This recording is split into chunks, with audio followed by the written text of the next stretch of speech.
बिस्मिल्लाहिर्रहमानिर्रहीम। खालिद बारू के सियासी तज़िये में खुशामदीद। आज का जो मौजू हमारे पास है वो गुज़श्ता से व्यवस्था है। आज सुप्रीम कोर्ट की समाअत हुई बिल के ऊपर, प्रोसीजर बिल के ऊपर, और 8 रुकनी बेंच की।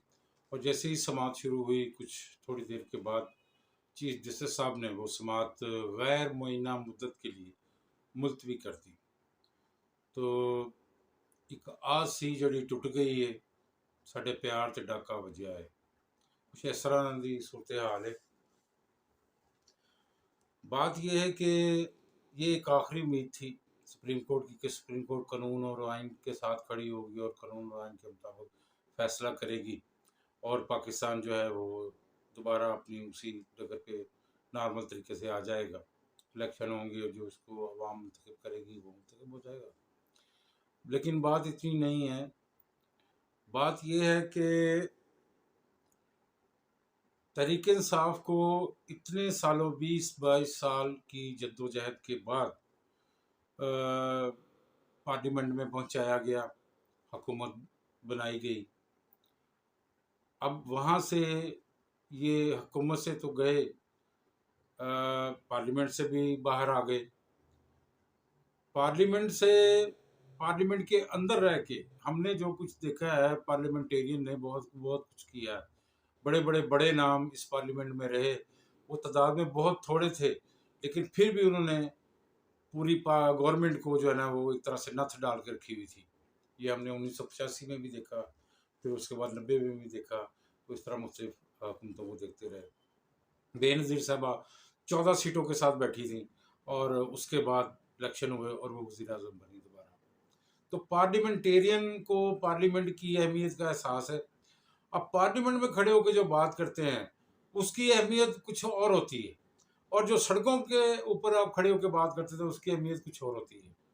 पार्लियामेंट बरकैफ एक बालादस्त इदारा तो है, ज़ाहिर है वही एक अवामी नुमाइंदगी का इदारा है, उसके ऊपर तो कोई नहीं। जैसे सुप्रीम कोर्ट है, कानून के ऊपर कोई उसको चैलेंज नहीं कर सकता, इसी तरह पार्लियामेंट भी है।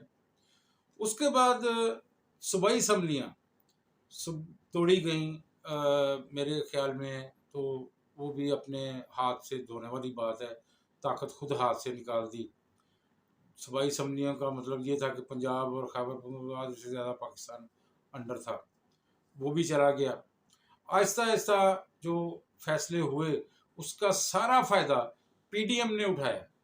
आज पार्लियामेंट में तहरीक इंसाफ की कोई नुमाइंदगी नहीं है, बाकी सारी पार्टियों की है। उन्होंने पार्लियामेंट को मजबूत करने लगे हैं। इसका मतलब है कि वो अपने आप को मजबूत करने लगे हैं।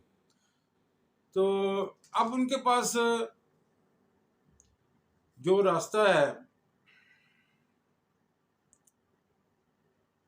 अब वो हर कानून पार्लियामेंट से मंजूर करवाएंगे जो उनके लिए फ़ायदेमंद है, और हर वो कानून और हर वो चीज़ जो उनके खिलाफ होएगी या उनके गेस्ट होगी उसको हर तरीके से दबाया जाएगा, हर तरीके से उसको ख़त्म किया जाएगा, हर तरीके से उसको शिकस्त देने की कोशिश की जाएगी।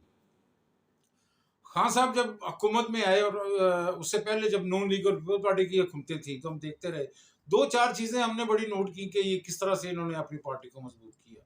सबसे पहली बात तो ये है कि उनकी एक दौरे हुकूमत आती थी, वो अपने पार्टी कारकुनान को इतना मजबूत कर देते थे कि वो अगले 2 इलेक्शन तक लड़ने के काबिल रहते थे।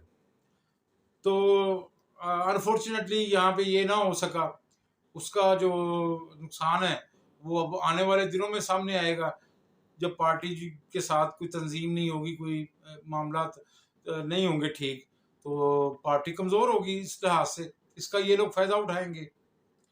ये लोग क्या करते थे कि हुकूमत में आते ही अपने कारकुनान को जो है ना वो कहीं ना कहीं एडजस्ट करना शुरू कर देते थे।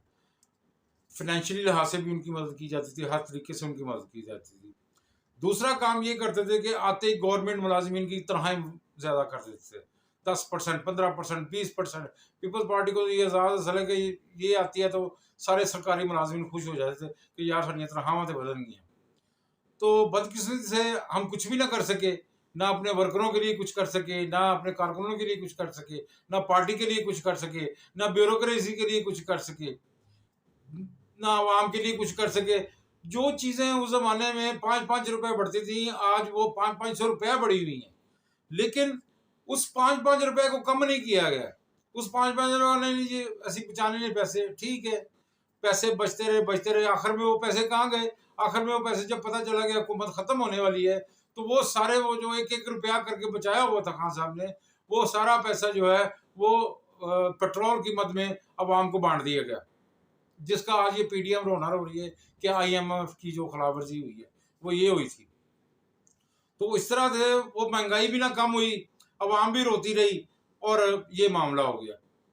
अब वकीलों की तहरीक भी चल रही है, वकील भी अपने मुतहर्रिक हैं काफ़ी ज़्यादा। लेकिन अब होगा क्या? अब होगा ये कि वकील करते रहेंगे, लेकिन क्या करेंगे? वो कोई खिलाफवर्जी करने नहीं जा रहे। उन्होंने 2 सुप्रीम कोर्टें खड़ी कर दी हैं। अब किसके साथ है? इसके साथ है कि उसके साथ है? हुकूमत जिसके साथ है वो उस दिन उसने पार्लियामेंट में उसको साथ बिठा के वाज़ेह कर दिया कि हुकूमत इस सुप्रीम कोर्ट के साथ है। तो यही सुप्रीम कोर्ट चलेगी क्योंकि ये रियासत की सुप्रीम कोर्ट है। ठीक है? तो जो वकील हैं, जो वकला हैं, वो ठीक है, वो आइन और कानून की बिल्कुल पासदारी करें और उनको करनी भी चाहिए, उनका हक है, उनका घर है, तो उनको बात करनी चाहिए। तो लेकिन ये एहतजाज ही रहेंगे। आज एक नमूना उन्होंने दिखा दिया आज़ाद कश्मीर में। वज़ीर-ए-आज़म आज़ाद कश्मीर के खिलाफ जो उसके हक में मुज़ाहरा हो रहा था, वो पीटीआई कारकुनों का, उसके ऊपर ज़बरदस्त लाठीचार्ज कर दी उन्होंने। तो रियासती जबर के लिए ये लोग तैयार है कि अगर अगर आवाज़ कहीं से भी उठती है और अगर वो किसी दलील से या किसी तरीके से खामोश नहीं होती, तो फिर उसके ऊपर रियासती जबर भी किया जा सकता है और कोई चीं की आवाज़ भी नहीं आनी। तो ये तो हर हद तक जाएँगे। अब रहा सवाल कि आगे क्या होगा?